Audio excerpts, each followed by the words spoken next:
entrés illégalement sur son territoire, l'Allemagne vient de les expulser. Depuis le mois de décembre dernier, entre 50 000 et 100 000 Kosovars auraient ainsi fui leur pays dans l'espoir de rejoindre l'Union européenne. Débordés par cet afflux de migrants, l'Allemagne, puis l'Autriche et la Hongrie ont décidé en février de les renvoyer dans leur pays, comme l'explique cette jeune femme. D'abord, on a pris le car jusqu'en Hongrie et de là, on s'est rendu en Allemagne. Pensez-vous repartir? Non, je n'en ai pas envie. Gafur Gabashi a lui aussi été expulsé. Pendant 18 mois, il a vécu avec sa famille en Bavière avant de voir sa demande d'asile rejetée, mais lui a bien l'intention de retenter sa chance. Oui, je retournerai là-bas. J'ai passé 18 mois en Allemagne et les gens ont été gentils avec nous. Les conditions de vie étaient bonnes, mais ils ont fini par nous renvoyer chez nous. Les Gabachis s'apprêtent donc à s'installer chez le père de Gafur qui habite à une 60aine de kilomètres de la capitale Pristina. En tout, 12 personnes vont habiter sous le même toit avec pour tout revenu 100 € par mois. Tout est à refaire. Pour arriver jusqu'en Allemagne, Gafur a dû débourser 1 700 €. Mais d'abord, il lui a fallu trouver un passeur et traverser clandestinement la frontière serbo-hongroise. Arrêtés par la police hongroise, ils ont passé plusieurs jours dans un centre de rétention.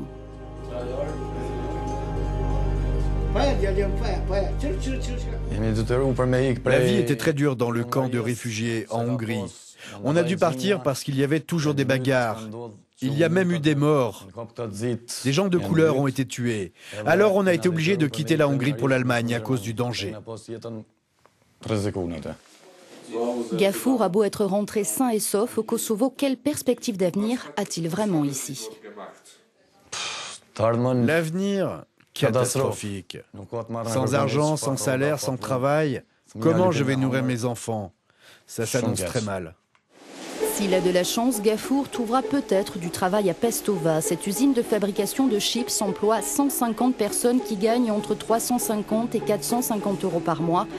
Pas de quoi pourtant empêcher certains employés de prendre la route de l'exil. Sur les 8 employés qui sont partis, 2 sont revenus. Plusieurs raisons expliquent cette émigration. Mais la raison principale, c'est que des gens racontent que l'Ouest, c'est le paradis. Le Kosovo compte environ 1,8 million d'habitants. Avec le départ d'au moins 50 000 personnes au cours des derniers mois, certaines villes sont désormais désertes ou presque. C'est le cas notamment de Vuštri. Naïm y tient un salon de coiffure et se désole de la situation. Cette émigration de masse m'a fait perdre 30% de ma clientèle. En 2008, le Kosovo proclamait unilatéralement son indépendance de la Serbie. 7 ans après, l'euphorie n'est plus la même, plombée par une économie qui peine à décoller et un taux de chômage qui avoisine les 50% dans certaines régions du pays. Partir n'est pas forcément la panacée pour ce journaliste. J'ai discuté avec de nombreuses personnes désireuses de quitter le Kosovo. Toutes m'ont dit qu'elles partaient en quête d'une vie meilleure. Mais elles n'ont aucune idée de ce qui les attend dans l'Union européenne. Parce qu'elles n'y sont jamais allées. On est resté isolés du reste de l'Europe. Beaucoup de Kosovars voient l'espace ou le régime Schengen comme un frein à leur entrée dans l'Union européenne et c'est très triste.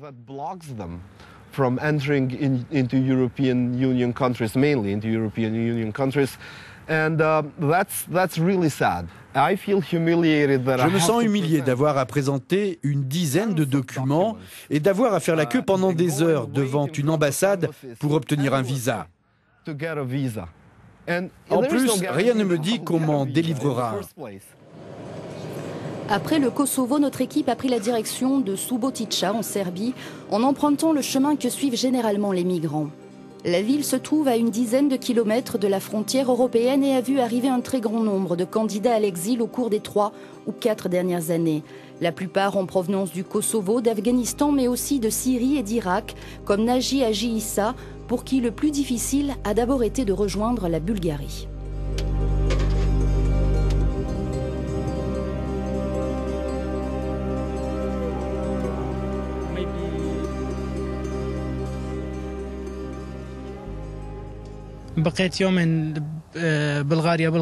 J'ai passé 2 jours dans une forêt en Bulgarie sans nourriture ni eau.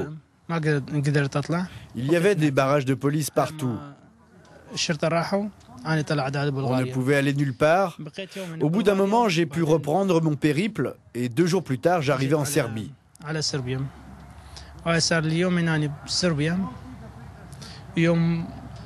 On s'est installé dans ce bâtiment. Et ce soir, nous partirons pour la Hongrie, puis l'Autriche, et enfin l'Allemagne. Aider les clandestins est puni par la loi. Tibor Varga prend donc de gros risques en s'occupant d'eux. Chaque jour, il apporte à boire et à manger aux plus démunis d'entre eux et nous raconte que les plus chanceux, si l'on peut dire, bénéficient des services de passeurs expérimentés.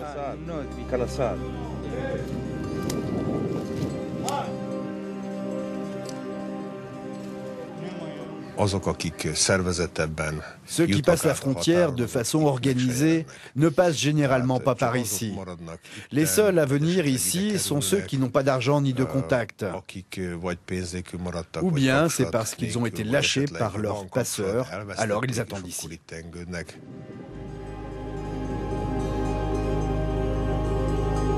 À quelques kilomètres de là, juste de l'autre côté de cette petite rivière, le rêve européen semble à portée de main.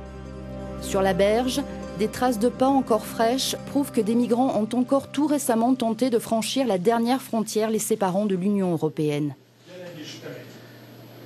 Mais les autorités hongroises veillent et les coups de filet sont fréquents.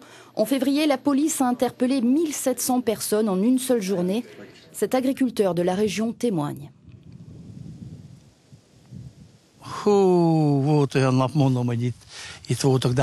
Certains jours, ils arrivaient vraiment en très grand nombre. Mais la police était là. Les groupes comptaient entre 35 et 70 migrants. Quand les chiens se mettaient à aboyer, on savait qu'un groupe arrivait. Pour Imre, cela ne fait aucun doute, les autorités doivent absolument stopper cette vague de migrants. On ne devrait pas les laisser entrer. S'ils franchissent la frontière, il faut les renvoyer d'où ils viennent. Selon le droit européen, les migrants peuvent en principe circuler librement dans leur pays d'arrivée après avoir rempli un dossier de demande d'asile. Après leur arrestation, ces gens veulent généralement déposer une demande d'asile en Hongrie, après quoi nous les remettons à l'office de l'immigration.